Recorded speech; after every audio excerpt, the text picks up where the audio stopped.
এমন সুন্দর জীবন তুমি নষ্ট করো। প্রতিটা চাহিদা হালালভাবে বৈধভাবে আল্লাহ তাআলা মানুষের খাবারের চাহিদা, পানির চাহিদা, লজ্জাস্থানের চাহিদা, সম্পদের চাহিদা, দুনিয়ায় বেঁচে থাকার যত প্রয়োজনীয়তা খোদার কসম আল্লাহ তাআলা বৈধভাবে হালালভাবে পর্যাপ্ত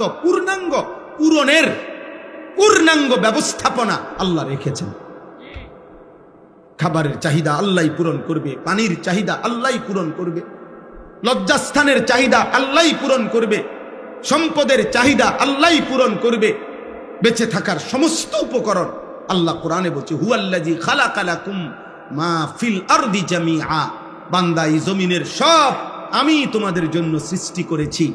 সাখখারা লাকুম মা ফিস সামাওয়াতি ওয়াল আরদ, আল্লাহ বলে বান্দা এই জমিনের সব আসমান ও জমিনের আমি তোমাদের অধীনস্থ করে দিয়েছি। ওয়া যাল্লালনা লাহুম ফামিনহা রাকুবুহুম ওয়া মিনহা ইয়াকুলুন, আল্লাহ বলেন চতুষ্পদ প্রাণী আমি তোমাদের অধীনস্থ করে দিয়েছি, যার ফলে কোনোটা তোমরা চড়তে পারো বাহন হিসাবে, গাধা, ঘোড়া, খচ্চর, উট, আবার কোনোটা তোমরা জবাই করে খাইতে পারো, তোমাদের জন্য গরু, ভেড়া, বকরি, দুম্বা, উট, ছাগল, মহিষ, এগুলো তোমরা খাইতে পারো। যেটা তোমরা খাচ্ছ জবাই করে এটা আমি তোমাদের জন্য দিয়েছি, যেটার উপরে বাহন হিসাবে চড়তেছ এটা আমি তোমাদেরকে দিয়েছি, আমি দিয়েছি বান্দা। হুয়াল্লাযী জাআলা লাকুমুল আরদা যালুলান ফামশু ফি মানাকিবিহা ওয়া কুলু মির রিজকি ওয়া ইলাইহিন নুশুর, আল্লাহ বলে বান্দা বিশ্বাস করো এই জমিন পুরাটা, পৃথিবীর পুরাটা মাটি আমি আল্লাহই তোমাদের অধীন করে দিয়েছি, তোমাদের ব্যবহারের উপযোগী করেছি।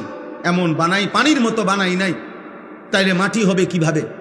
আবার একদম এতম ফোমের মতো নরম বানাই নাই, তাইলে স্থির হইয়া দাঁড়াইবা কেমনে? আবার পাথরের মতো শক্ত বানাই নাই, তাইলে তোমাদের খাদ্য, খাবার, ফুল, ফল, ফসল উৎপন্ন হবে কিভাবে? এবং তোমাদের পিলার ঘরের খুঁটি তোমরা কিভাবে গাঁড়বে?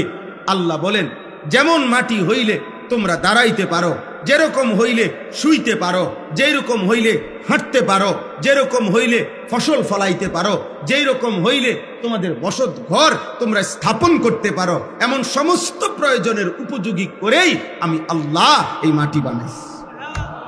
বাহ, সুবহানাল্লাহ।